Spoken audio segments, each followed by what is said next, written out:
Inilah persoalan di benak orang ramai. Rasanya di sudut tunggak, bakal tinggal kenangan. Sebagai masalah sosial di balik. Selamat datang ke rancangan Bicara.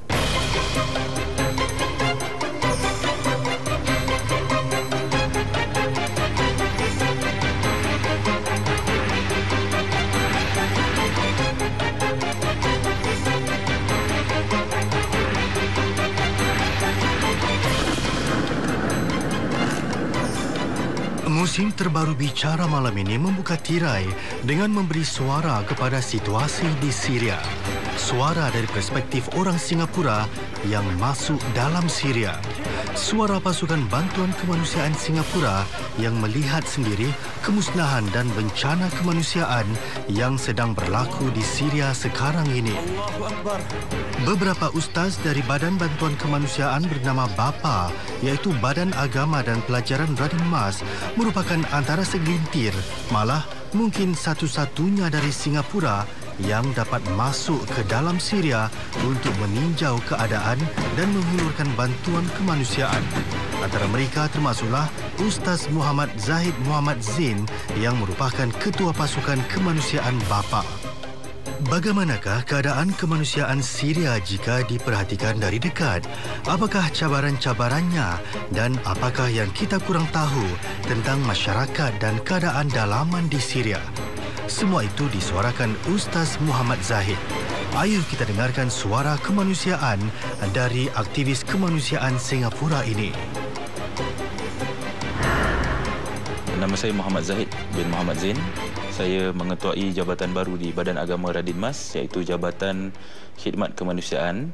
Dan bersama kami ada beberapa pegawai-pegawai daripada staf-staf asatizah-asatizah yang bersama saya untuk membantu masyarakat kita, masyarakat dunia daripada sudut kemanusiaan. Untuk kerja-kerja kemanusiaan kita sudah bermula sekitar dalam 3 tahun yang lalu dengan memulakan program-program seperti korban dan sebagainya. Tapi untuk kerja-kerja kemasyarakatan kita dah sejak daripada tahun 1957 lagi bapa sudah ada menaburkan khidmat untuk masyarakat kita secara lokal, dan kemudian menabur khidmat tahap demi peringkat lah sampai sekarang ini.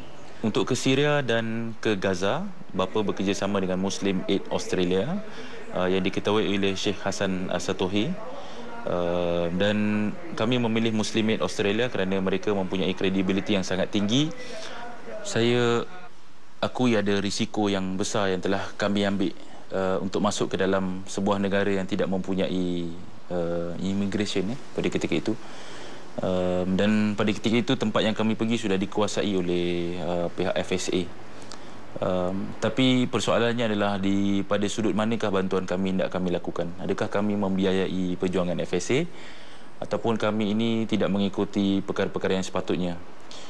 Pada kami jelas, kami bekerja dengan Muslim Aid Australia dan kami juga bekerja dengan pihak IHH Turki yang mana merupakan salah satu daripada badan-badan terbesar di Turki. Apabila kami sampai kepada sana, kami memberitahu bahawa niat murni kami adalah untuk membantu pelarian-pelarian, dan mereka dengan besar hati mengatakan bahawa sungguhnya pelarian-pelarian yang sedang ada sekarang tidak semuanya berada di dalam Turki. Tapi Turki telah mengambil inisiatif untuk menjaga pelarian juga di dalam Syria. Jadi tempat yang kami lewati itu semua adalah tempat-tempat yang sedang dibantu oleh pemerintah Turki. Jadi kalau ditanya kepada bapa dan juga agensi-agensi kerjasama kami katakan bahawa kami sekarang sedang membantu agensi-agensi di bawah pemerintahan Turki untuk membantu kami memasukkan bantuan-bantuan ke dalam. Kami tidak ada sebarang afiliasi dengan mana-mana jabatan-jabatan di Syria, sama ada yang pemberontak ataupun pemerintah sekarang ini. Sewaktu kami masuk ke dalam sempadan Syria, kami dibawa untuk melihat beberapa tempat di sekitar 30 km yang telah diubah menjadi kamp pelarian. Kemudian kami meminta untuk masuk lebih dalam dengan niat untuk melihat keadaan yang sebenar yang berada di dalam. Kami mengambil risiko tersebut setelah mendengar bahawa sesungguhnya sudah lebih daripada 2 minggu tempat itu tidak diserang. Jadi kami diberikan izin untuk masuk lagi 30 km ke dalam lah. Lebih kurang 60 km daripada sempadan masuk ke dalam untuk melihat keadaan suasana di dalam satu kampung di Idlib. Keadaan kampung tersebut amatlah teruk. Jadi saya dapat lihat kereta yang dibom, rumah yang dibom dan sebagainya. Dan apa yang saya perhatikan dekat dalam sana adalah ada keluarga-keluarga yang masih tinggal di dalam. Saya sampai hari itu sampai 60 km, masih ada keluarga lagi di dalam yang tinggal di rumah yang hampir 50% musnah. Dan mereka itu adalah merupakan keluarga daripada Halab. Pada ketika Halab lebih kurang 60 km. Jadi bayangkan diorang jalan kaki 60 km untuk sampai ke tempat tersebut. Jadi makan masa yang amat panjang. Pengalaman mengerikan pada saya ketika itu berada di salah sebuah hospital di sempadan Turki. Hospital tersebut menampakkan orang-orang yang terkena serpihan-serpihan bom. Jadi bila kita masuk, kita nampak orang yang putus kaki, putus tangan dan sebagainya. Kerana mereka ini dibawa masuk ke dalam Syria atas ihsan daripada pemerintah Turki. Jadi selama 3 hari saya berada di situ, saya nampak orang ni keluar masuk, putus tangan dan sebagainya, putus kaki. Jadi itu antara perkara yang mengerikan lah. Selalu kita tengok di akhbar, kali ini kita tengok depan mata. Tapi pengalaman yang menyedihkan pada saya adalah apabila kita menziarahi rumah anak yatim. Anak-anak yatim di sana, ada sebahagian daripada mereka melihat sendiri bagaimana ibu bapa mereka dibunuh. Bukan dibom, bahkan dibunuh. Contoh, ada seorang anak kecil umur 10 hari yang kematian ayahnya. Kemudian ibunya itu dengan nenek dan juga beberapa adik-beradik kecil berjalan daripada rumah itu untuk sampai ke sempadan. Mereka jalan berminggu-minggu sehingga ibu ni terpaksa melahirkannya di tengah jalan. Maka dijumpai oleh pegawai bantuan dan dibawa masuk ke dalam tempat tersebut. Jadi umurnya 10 hari sudah menjadi anak yatim. Bahkan anak yatim sebelum dia dilahirkan lagi. Jadi itu antara perkara-perkara yang menyedihkan saya. Dan banyak orang tanya pada saya sama ada kita boleh bawa anak-anak yatim tersebut ke negara kita. Saya rasa sekarang ni belum masanya yang sesuai kerana sebab-sebab yang tertentu. Tapi kita boleh bantu mereka membina hidup yang baru, hidup yang lebih positif, yang lebih menjamin masa depan mereka. Bismillahirrahmanirrahim. Jazakumullahu khair. Sekolah yang saya lawati di sempadan Syria ni adalah penempatan yang menempatkan penempatan berkemah. Jadi ini salah satu daripada sekolah yang telah ditubuhkan. Selepas tahun daripada penempatan itu dibina, mereka bercadang untuk mengadakan sekolah kerana anak-anak sudah tidak buat apa-apa selama setahun.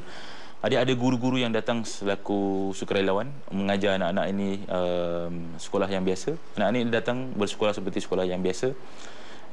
Tetapi pengajaran yang sedang diajar itu amatlah limited, sangat-sangat minimal, dengan apa yang mereka ada, buku-buku yang tertinggal, tapi dibantu oleh pemerintah Turki dengan memberikan bahan tulis, buku dan sebagainya. Jadi saya rasa ini juga salah satu daripada perkara yang masyarakat Singapura boleh bantu jika kita diberikan peluang.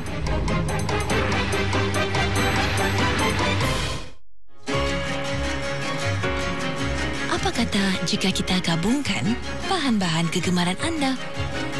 KFC Cheesy Barbecue Melts. So good.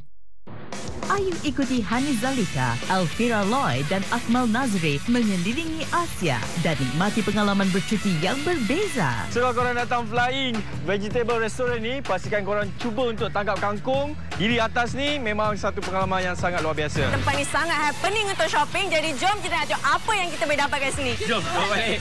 Saksikan musim terbaru Mad Market setiap Khamis 9 malam hanya di Suria. Isn't it time your business had a more powerful voice than your competitors?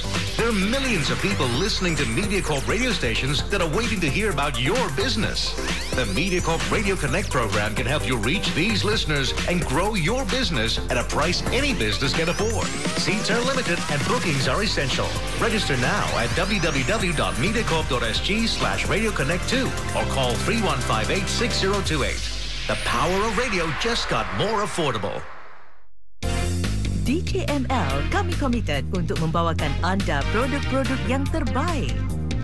Nikmati pengalaman beli belah dari rumah sepanjang tahun. Dapatkan nilai terhebat apabila anda berbelanja di JML. Setiap Isnin hingga Jumaat 2.30 hingga 3.30 petang dan Sabtu 12 hingga 1 tengah hari. Ayuh, jangan lepaskan peluang keemasan ini. JNL, the home of great ideas.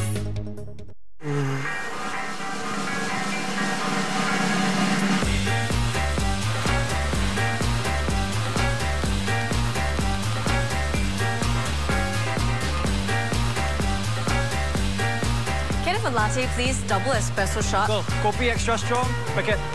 So need another coffee.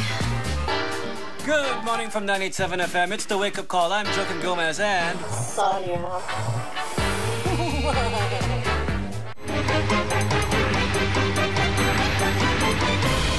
Keadaan kanak-kanak dan juga wanita di Syria adalah dalam keadaan yang tidak kami sangka-sangkakan. Sewaktu kami tiba di border Turki dan juga kami masuk ke dalam Syria, kami melihat penempatan-penempatan bagi pelarian sudah dipenuhi dengan infrastruktur seperti tempat permainan. Jadi ada playground. Jadi tempat mereka tinggal tu di tepi ada playground. Cuma kemusykilan kami adalah kenapa kanak-kanak tak main playground tersebut. Jadi kami sempat tanyakan kepada orang yang bertugas dekat sana. Kami tanyakan kenapa tempat playground ni tidak didiami ataupun tidak didekati oleh kanak-kanak. Jadi mereka katakan kanak-kanak yang ada dekat dalam sana sekarang ni mempunyai masalah trauma yang sangat dahsyat. Jadi trauma itu mengakibatkan kanak-kanak ini tidak mahu keluar untuk bermain. Kerana waktu ketika mereka sedang dihujani dengan bom, mereka itu tidak keluar. Ada sebahagian tidak keluar untuk berbulan-bulan kerana takut mati akibat dibom. Jadi keadaan kat sana, yang pertama kanak-kanak trauma. Wanita, mereka hanya terperuk di satu tempat, tidak boleh ke mana-mana dan tidak boleh berbuat apa-apa. Melainkan saya rasa mereka hanya boleh mencuci pakaian mereka, itu pun tidak boleh hari-hari. Dan kerana masak sudah diberikan, makanan sudah diberikan, tadi mereka tidak ada aktiviti. Jadi apabila saya lalu di tempat penempatan tersebut, saya lihat banyak ibu-ibu hanya duduk di depan pintu dan tidak membuat apa-apa.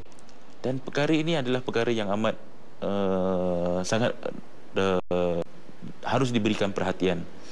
Kerana kalau mereka itu melakukan termenung selama sebulan, mungkin kita boleh faham.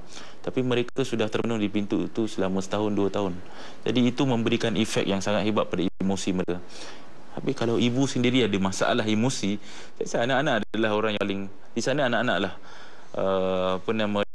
antara orang-orang yang paling terjejas sekali dalam masalah ni. Sejauh ni kami bantu mereka dengan bantuan-bantuan yang agak biasalah, seperti bantuan makanan, bantuan perubatan. Dan kami juga dalam perancangan untuk membantu bantuan infrastruktur. Okey, sekarang kita sedang berada di salah satu rumah daripada pelarian Syria. Ini adalah rumah-rumah yang mereka sedang bangunkan, yang dibangunkan oleh orang Turki dan kerajaan Turki untuk pelarian-pelarian Syria. So dalam rumah ni ada satu keluarga ataupun 2 keluarga, nenek tua bersama anak dia juga, anak dia sedang hamil dan juga satu baby kecil. Tapi dalam keadaan sekarang ni semua lelaki-lelaki tak ada di rumah kerana mereka sedang bekerja pemungut zaitun untuk membawakan masak nafkah untuk anak isteri mereka. So kita boleh dalam hadapan untuk tengok keadaan rumah mereka serba sedikit. Inilah ini keadaan mereka, tempat tidur mereka hanya berlantaikan simen dan juga kapet yang tipis untuk musim sejuk. Dan kalau kita duduk sana ada kayu-kayu api untuk mereka sediakan sementara untuk menunggu musim sejuk yang bakal mendatang nanti. Dan sekarang ni mereka baru katakan tadi mereka perlukan heater untuk memanaskan badan pada musim sejuk, sebab kalau kita khawatiri dengan keadaan rumah yang begini akan menjadi lebih sejuk di musim sejuk nanti.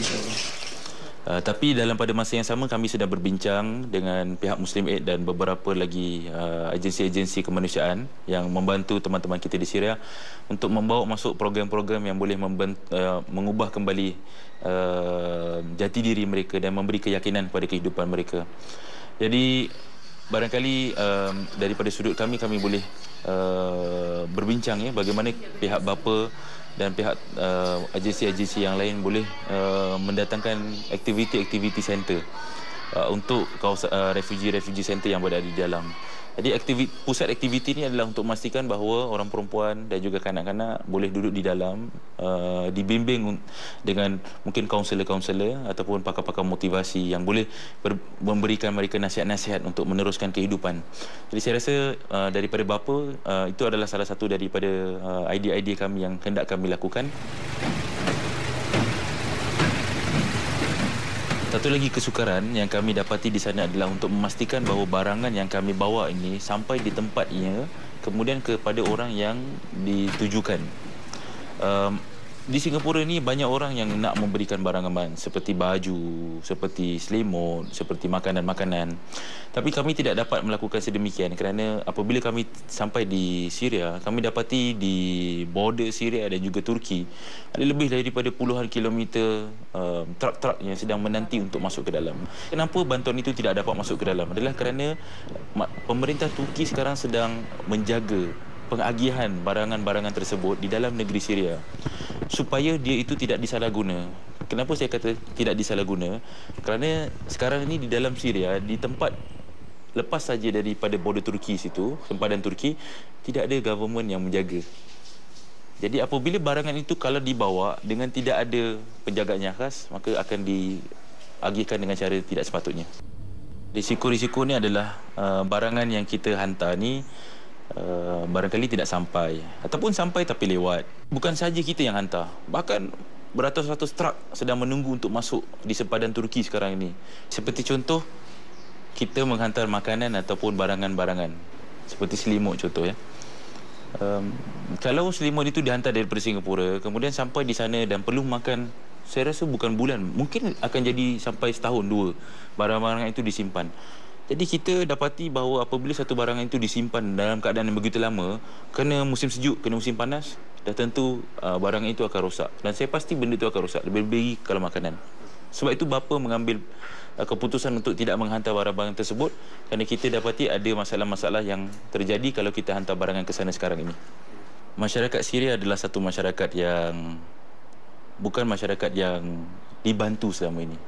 Mereka tidak mempunyai masalah-masalah seperti mana yang ada oleh teman-teman yang berada di sekeliling seperti Palestin contohnya. Bahkan masyarakat Syria merupakan masyarakat yang membantu Palestin daripada dulu sampai ke sekarang. Oleh kerana itu kita tengok bila masuk ke dalam penempatan ni, kita tengok ada fotografer saya tanya pada saya, "Ustaz, orang Syria ni dia memang rambut memang cantik, kemudian shave, dia punya ni dicukur, misai semua dicukur cantik, kemudian baju tuck-in." Saya kata, ya, orang Syria memang macam itu. Tapi mereka kan masa perang. Lepas tu saya kata, itu perbezaan Syrian pride.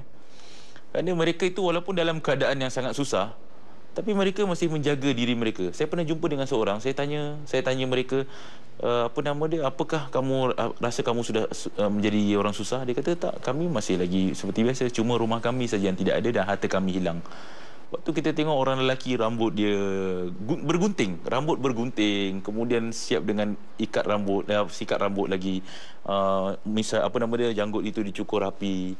Kanak-kanak begitu juga, ada sebahagian kanak-kanak bahkan yang sangat rapi, sangat cantik, walaupun ada sebahagian yang susah dan sebagainya. Tapi itu adalah satu perkara yang saya lihat dan saya observe. Saya perhatikan dan saya nilaikan bahawa inilah satu benda yang kita perlu lihat, bahawa rakyat Syria ni adalah satu rakyat yang menjaga keterampilan mereka dan peribadi mereka. Jadi kita tak boleh bantu mereka seakan mereka orang susah. Kita kena bantu mereka dan kita kena mulai daripada pride tersebut. Biarkan mereka dengan keadaan sebenar dan bantu mereka untuk balik semula kepada kehidupan yang normal.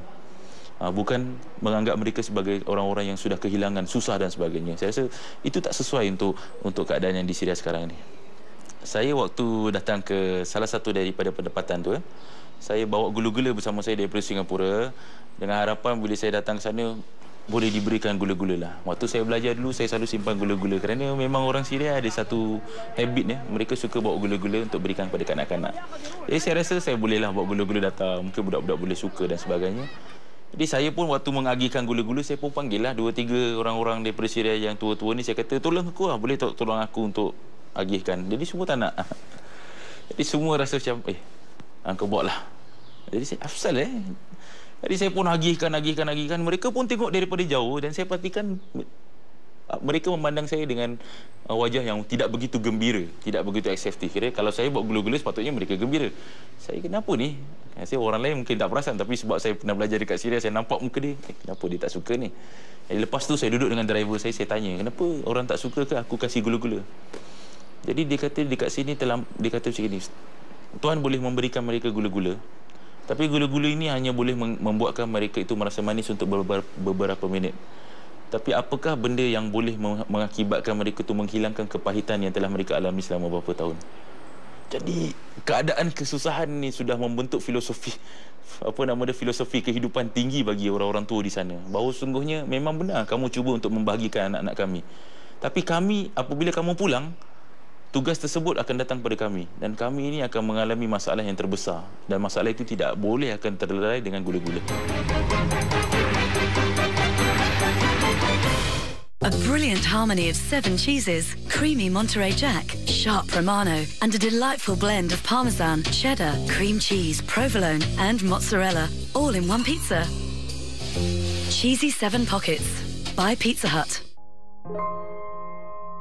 你想成为科医生的理由是什么？是因为兔子跟哥哥他们都来不及成为大人，只有小学生智商的人绝对不会接受这种医生的。哎，听不懂人话哎。我叫你离开开刀房。我早就知道人们把我当作可笑的存在，小时候也是，现在也是，我没关系。Good Doctor, Sunday 9 p.m. on Channel U. Saya punya keluarga kocak-kacir sikit lah. Pandai je buat anak, tapi tak tahu nak jaga. Saya tak boleh pedulikan dah. Tak balik pun tak apa. Saya buat keputusan lah. Saya keluar dari rumah. Saya involve in gaduh lah. Saya tikam orang. Jadi saya dapat lari. Tunggu result dia. Kalau dia mati, saya pergi gantung. Saksikan Percaya Lagi Rabu 9 malam hanya di Suria. Ayuh ke Turki November ini bersama Mustafa Air Travel. Teroka tapak-tapak yang kaya dengan budaya dan penuh bersejarah di Istanbul, Kapadosia, Pamukkale dan Kusadasi. Nikmati pakej menarik 9 hari 7 malam beserta penginapan di hotel-hotel 4 bintang dan sarapan, makan tengah hari juga makan malam. Alami pengalaman bercuti yang berbeza. Hubungi Mustafa Air Travel sekarang. This month in Style Magazine, Style stalks the Paris and Milan runways to bring you everything you need to know this fall. We give you the most irresistible trends by the biggest names in fashion. Style zeroes in on the top 5 beauty trends of now. There's no better time to stock up on liners and blushes. Read about all this and more in Style. This month, Style Men celebrates our 5th anniversary. Find out who made our best dressed list this year and what trends are ruling the runways this season. We also have Plus, learn how to rock the sportswear trend that is all the rage now. Get your copy of Style and Style Men now. Digital editions are also available on Maxter.com.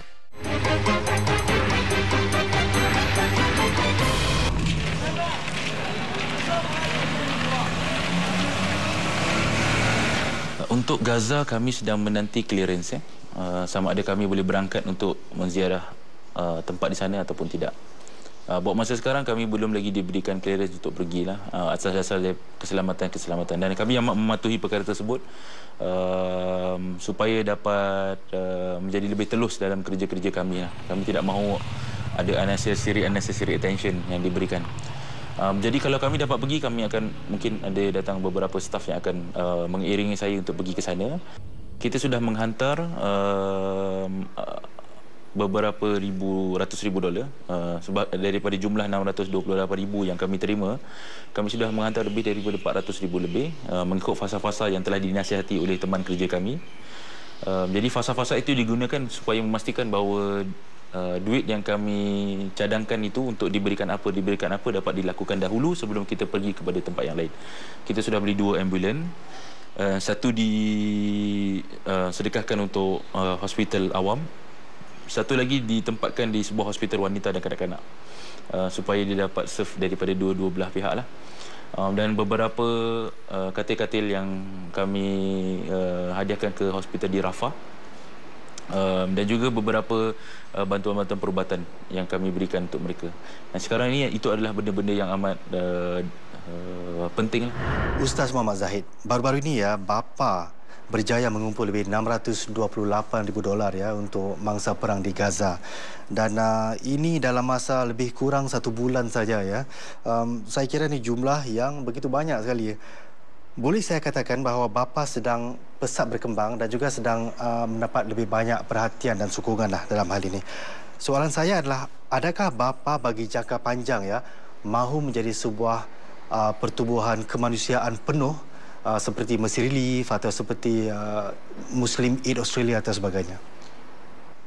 Bapa bercita-cita untuk menjadikan khidmat kemanusiaan ini satu khidmat yang kami lakukan dalam organisasi kami. Kami bercita-cita untuk menjadi satu organisasi Islam yang melakukan kerja-kerja dakwah bukan setakat daripada sudut pembelajaran, bahkan daripada sudut penyumbangan, daripada segi-segi kemasyarakatan dan kemanusiaan. Jadi itu harapan kami untuk menjadi, saya yakin itu. Kami melihat bahawa badan-badan seperti Mercy Relief adalah satu badan yang perlu kami turut belajar daripada mereka. Tapi yang paling penting adalah untuk membuktikan bahawa masyarakat Islam mempunyai satu badan yang bekerja keras untuk membantu mengubah nasib masyarakat dunia kita. Mengapa tidak anda bekerja dengan Mercy Relief atau menerusi Mercy Relief, tapi sekarang anda bekerja secara sendirian, secara independen? Buat masa sekarang kerana kami bukan satu badan reaksi, bahkan kami bercita-cita untuk menjadi seperti Muslim Relief, Muslim Aid. Muslim Aid bukan satu badan yang pasif, bahkan kami mencari peluang-peluang kami untuk menyumbang. Kami bercita-cita untuk pergi ke seluruh dunia dan mencari mereka-mereka yang memerlukan sumbangan kami. Bukan menanti untuk sebarang bencana terjadi baru kami react, tapi pada masa sama kami cuba untuk mencari peluang-peluang membantu masyarakat dunia. Baik, mungkin apa yang bapa perlukan untuk menjadi badan kemanusiaan sepenuhnya, bukan setakat kerja kemanusiaan sebagai semacam hobi berkala atau hobi musiman saja? Apa yang kami sedang lakukan sekarang adalah untuk mempelajari dengan agensi-agensi yang berpengalaman untuk menetapkan sistem-sistem. Kerana untuk apa yang kami dapati bahawa supaya menjadi satu jabatan kemanusiaan ini memerlukan pengalaman dan juga sistem. Kami sedang belajar untuk menetapkan sistem yang lebih baik dan supaya sistem ini dapat mencerminkan ketulinan kerja kami dan juga untuk memberikan kerja-kerja yang lebih transparan. Mungkin nanti ada yang akan menyatakan mengapa tidak bapa bapa bergabung dengan Yayasan Rahmatan Lil Alamin misalnya. Mungkin bapa boleh menjadi cabang luar negara bagi Yayasan Rahmatan Lil Alamin. Komen anda? Kami berharap dapat bekerja dengan Yayasan Rahmatan Lil Alamin, terutama dengan masjid-masjid, kerana kami rasa masjid-masjid kita mempunyai satu ikatan yang kuat dengan masyarakat kita. Kami terbuka untuk kerjasama dan kami berusaha sekiranya kerja-kerja kami ini dapat diserapkan dalam segala inisiatif Yayasan Rahmatan Lil Alamin. Kami tidak nampak ini adalah satu perkara yang bercanggah, bahkan kedua-duanya melakukan perkara yang baik.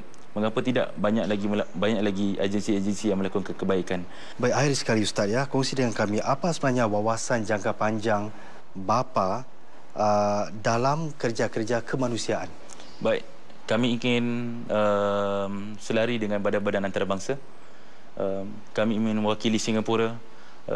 Kami ingin mewakili masyarakatnya, kami ingin mewakili masyarakat Islam, masyarakat Melayu dan semua masyarakat Singapura di persada dunia untuk menandakan bahawa kami ini di Singapura masih ada lagi masyarakat yang prihatin terhadap apa yang terjadi di dunia. Dan harapan kami adalah satu hari nanti penghargaan yang diberikan itu bukan setakat untuk menaikkan nama kami dan mengharumkan nama kami. Bahkan penghargaan itu menjadi satu bukti bahawa sesungguhnya masyarakat kita semua boleh menyumbang kembali kepada keselamatan dan kesejahteraan masyarakat dunia. Dalam tempoh berapa tahun anda harap wawasan tersebut dapat dicapai? Tidak terlampau, kalau tidak terlampau berimpi-impi benda-benda. Dalam secepatnya mungkin.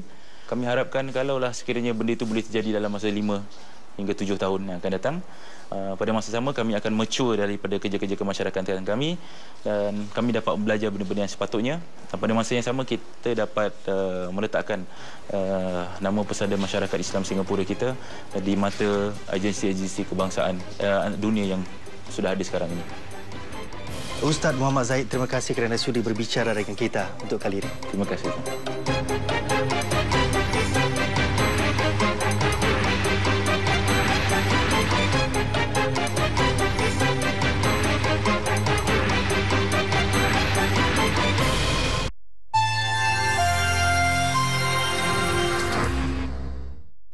Saksikan rancangannya lagi di toggle.sg dan sinmsn.com.